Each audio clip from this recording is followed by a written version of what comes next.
फूलपुर गांव में मई के महीने की भयंकर गर्मी पड़ रही है। आसमान से मानो आग बरस रही है। चौराहे पर रोहन अपनी पानीपुरी का ठेला लगाए खड़ा है, लेकिन एक भी ग्राहक नहीं है। रोहन पसीने से लथपथ और तौलिए से हवा कर रहा है। पास में ही उसका दोस्त अमित खड़ा है, जो अपनी नींबू सोडा की रेहड़ी लगाता है। अमित के पास फिर भी इक्का दुक्का लोग आ रहे थे। अरे रोहन भाई, इस कड़कड़ाती धूप में तुम्हारी तीखी और गर्म पानी पूरी खाकर तो लोगों के कान से धुआं निकल जाएगा। आज बोहनी हुई या नहीं? क्या बताऊं अमित भाई, सुबह से एक मक्खी नहीं भिनकी मेरे ठेले पर। इतनी मेहनत से तीखा पानी और रगड़ा बनाया था, सब बर्बाद जाएगा। ऐसा लगता है गर्मी ने मेरा धंधा ही पिघला दिया है। अरे दोस्त, समय के साथ बदलना पड़ता है। गर्मी में लोगों को ठंडक चाहिए, आग नहीं। चलो मेरा एक ठंडा नींबू पानी पी लो, दिमाग शांत होगा। रोहन नींबू पानी पीता है, लेकिन उसका मन बहुत उदास है। वो शाम को अपना ठेला लेकर घर लौट जाता है। रात का समय है। रोहन की पत्नी प्रिया आंगन में बैठी हाथ वाले पंखे से हवा कर रही है। रोहन मुंह लटकाए बैठा है। अजी, क्या बात है? आज फिर सारा सामान बच गया है क्या? ऐसे उदास बैठोगी तो घर का खर्चा कैसे चलेगा? प्रिया, लोग गर्मी से परेशान हैं। कोई मेरी मसालेदार पानी पूरी नहीं खाना चाहता।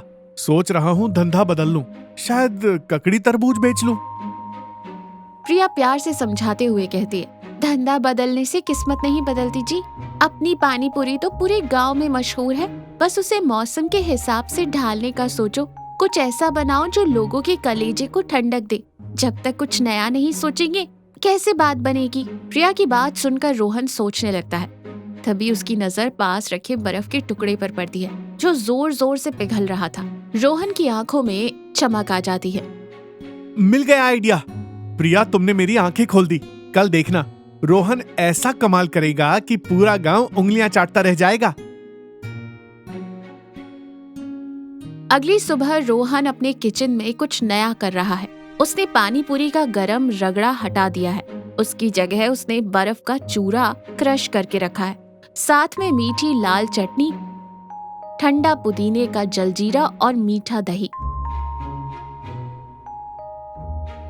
प्रिया, जरा इधर आना। मेरी नई आइस पानी पूरी चक्कर बताओ। रोहन एक पूरी में बर्फ का चूरा भरता है, ऊपर से मीठी चटनी और एकदम ठंडा पुदीने का पानी डालकर प्रिया को देता है। प्रिया झिझकते हुए उसे मुंह में रखती है। प्रिया के चेहरे के भाव अचानक बदल जाते हैं। उसकी आंखें बड़ी हो जाती हैं और वो अपना सिर पकड़ लेती है। क्या हुआ प्रिया? ज्यादा तीखा है या स्वाद खराब है? अरे कुछ तो बोल। प्रिया आंखें बंद करके मुस्कुराते हुए कहती है, अरे रुक जाओ, ये तो ब्रेन फ्रीज हो गया था। मतलब एकदम दिमाग तक ठंडक पहुंच गई। मजा आ गया जी। इतनी कड़कती धूप में ऐसी ठंडी और खट्टी मीठी पानी पूरी, ये तो गांव में तहलका मचा देगी। रोहन खुशी से फूलकर कुप्पा हो चुका था। रोहन ने अपने ठेले पर एक नया बोर्ड लगा लिया, रोहन की बर्फीली पानी पूरी, खाओगे तो कश्मीर पहुंच जाओगे। अमित अपना नींबू पानी बेचते हुए बोर्ड देखता है और जोर से हंसता है। अरे पानी पूरी और बर्फ, ये कैसा अजीब कॉम्बिनेशन है। लोग तेरा मजाक उड़ाएंगे। तभी गांव की सबसे बुजुर्ग और सम्मानित महिला दादी वहां से गुजरती है। वो गर्मी से बेहाल है, पसीने से चेहरा लाल और लाठी के सहारे धीरे धीरे चल रही हैं। दादी हांफते हुए कहती है, बेटा रोहन, आज तो बहुत गर्मी है, गला सूख रहा है। तेरे बोर्ड पर क्या लिखा है? कुछ ठंडा है क्या? दादी, आप बस यहीं बैठिए। आज आपको ऐसी चीज खिलाऊंगा कि आपकी सारी थकान मिट जाएगी। रोहन बड़े प्यार से एक आइस पानी पूरी तैयार करता है और दादी को देता है। अमित भी उत्सुकता से देख रहा है। दादी कांपते हाथों से पानी पूरी मुंह में रखती है। पानी पूरी मुंह में जाते ही दादी एकदम सुन्न पड़ जाती है। उनकी आंखें फटी की फटी रह जाती हैं। उनके हाथ से लाठी नीचे गिर जाती है। वो अपने सीने और सिर पर हाथ रख लेती है और कुछ बोल ही नहीं पाती। चारों तरफ सन्नाटा छा जाता है। अरे बाप रे, रोहन ये तूने क्या खिला दिया दादी को? दादी को दौरा पड़ गया। अरे कोई डॉक्टर को बुलाओ। रोहन पसीने पसीने हो जाता है। उसे लगता है कि उसकी ठंडी पानी पूरी से दादी को कुछ नुकसान हो गया है।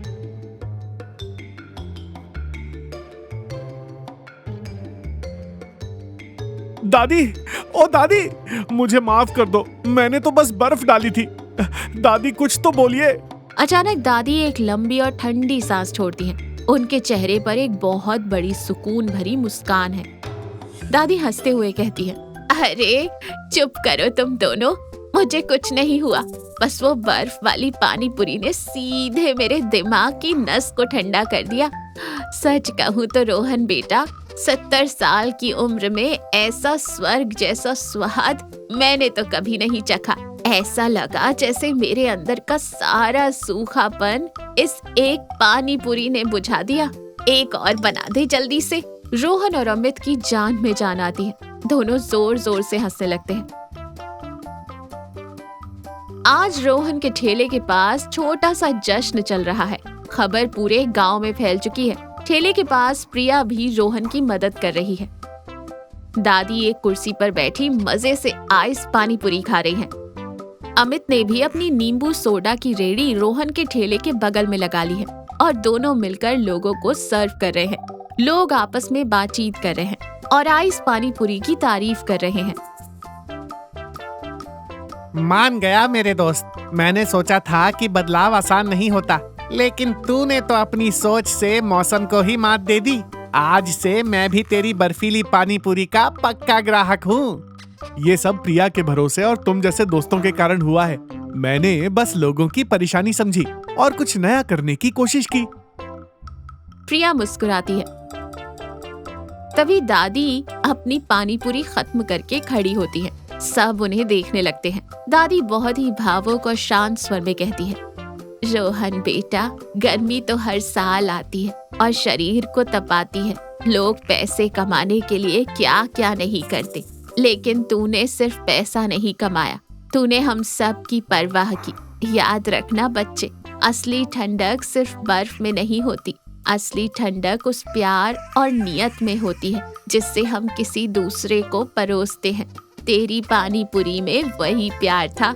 सब लोग दादी की बात सुनकर मुस्कुराते हैं और तालियां बजाते हैं।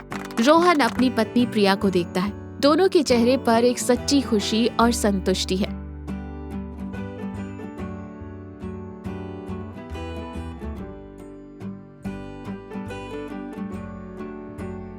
तो इस कहानी से हमने क्या सीखा?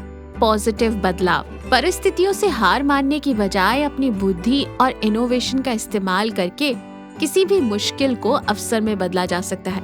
और कोई भी काम जब दूसरों की खुशी और प्यार को ध्यान में रखकर किया जाए तो उसमें सफलता और सम्मान दोनों मिलते हैं।